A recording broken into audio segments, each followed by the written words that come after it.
রাজ্য বিজেপির মুখপাত্র সাংসদ শ্রমিক ভট্টাচার্য রাজ্যে সমালোচনা করে বলেছেন, বিভাজনের রাজনীতি করে লাভ নেই, ভারত যথাসময়ে উপযুক্ত ব্যবস্থা নেবে। ভারত সরকারের ওপর মানুষের আস্থা আছে।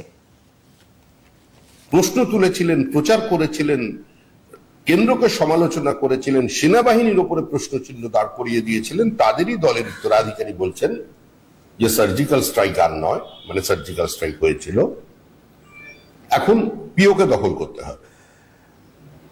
আমরা যখন বলি যে ভারতবর্ষের সীমানা বাড়বে, তখন তৃণমূল কংগ্রেস সমালোচনা করে।